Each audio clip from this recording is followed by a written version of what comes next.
Once you have downloaded the MyFitnessPal app, you can register for an account using your email address or your Facebook page. I chose to register using my email address.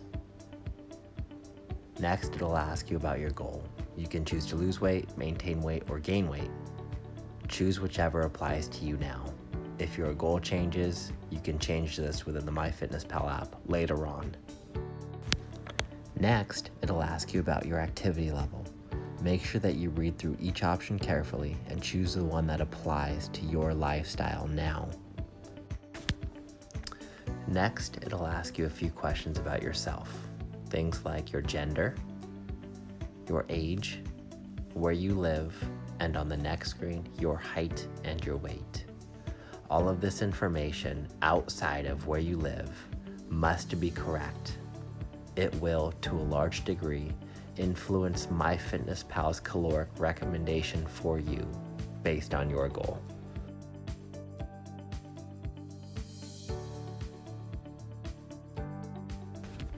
If you do not know your height or your weight, then I highly recommend that you take those measurements before completing the registration process.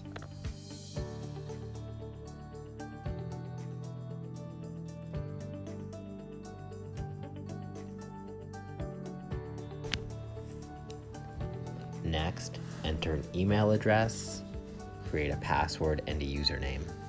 You will use this information to log into the MyFitnessPal app each time you wish to track your food.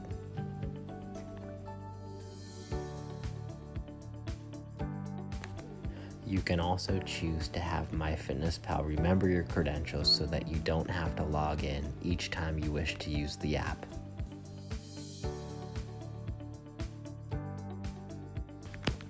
On the next screen, MyFitnessPal will display your net calorie goal.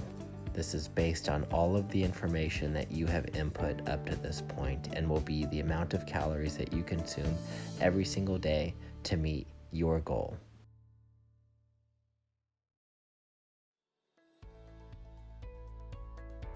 Congratulations, you are now a registered MyFitnessPal user. The next thing that we're going to want to do is adjust your macronutrient goals for the day so that they more accurately reflect your individual needs based on the type and amount of exercise that you do. Click on the More tab at the bottom of the screen. Click on Goals. Click on Calorie, Carbs, Protein, and Fat Goals. Note that the number of calories that is displayed on my screen is different than what was displayed on my screen when I registered for an account earlier. Disregard that. I'm using a different set of login credentials than I did before. The number of calories that is displayed on your screen should be accurate based on your goal, but we will need to adjust your macronutrients, that is, your carbs, protein, and fat. So go ahead and click on any one of those. We are going to adjust your protein intake first. If you want to build lean muscle and lift weights fairly frequently, then you want your protein intake to be as close to 1 gram per pound of protein as possible. That is, if you are 180 pounds, then the number that is displayed right underneath protein should read 180 grams. Next, we are going to adjust your carbs and your fats. I do not care if you consume more carbs or more fats throughout the day. This decision ultimately should be lifestyle-based. So if you prefer carb-based foods, then allot a higher percentage of your nutrition to come from carbs. That will mean less will come from fat. The percent total number at the bottom must be green and read 100% for this to work. Once you have found a ratio that works for you, then click on the check mark in the top right corner and you are good to go.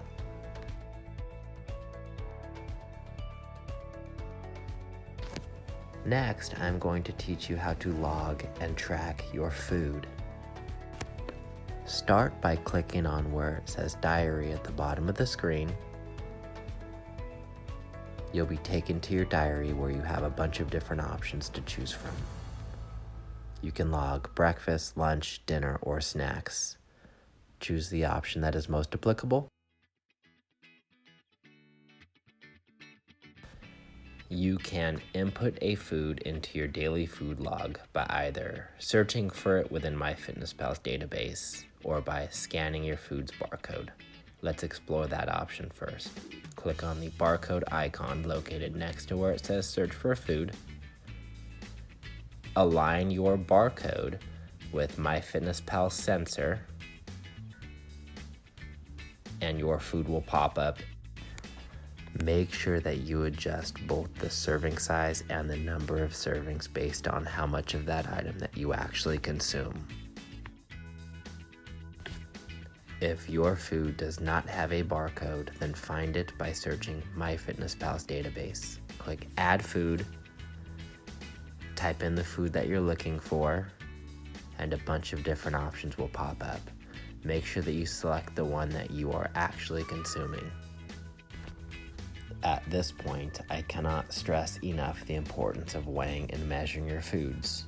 If you do not use a food scale and/or measuring cups to weigh and measure your food, then everything that you input into your diary log is going to be inaccurate. In which case, you have defeated the purpose of using a calorie tracking app to begin with.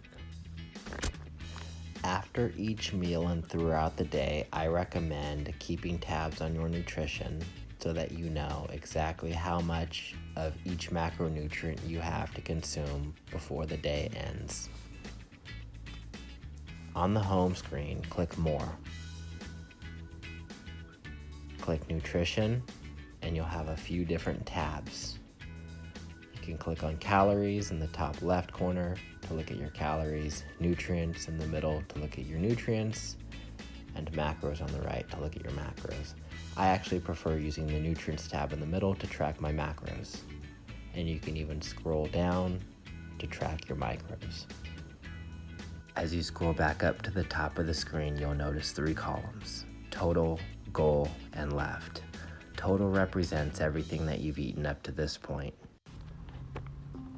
Goal represents everything that you have to eat every single day to meet your goal. Left represents the difference between the two. That is what you still have left to consume before the day ends. Make sure that you do not go over each of your protein, carb, or fat goals on any given day. Your goal should be to get as close to that number as possible without actually going over. And that is why I recommend coming back to the screen throughout the day and after each meal to see how much of each macronutrient that you have left to consume for the day. That makes it easy to adjust your nutrition on the fly based on where you're at for any given macro. That is, if you have a lot of protein to consume and not many carbs or fat, then consuming a food like a chicken breast, which is high in protein and low in carbs or fats, would make sense to fill in the gaps in your nutrition for the day. And so on and so forth. I hope that this video tutorial served you well, and if you have any questions, do not hesitate to reach out and email me at grizzlybeardfitness@gmail.com. Take care, guys.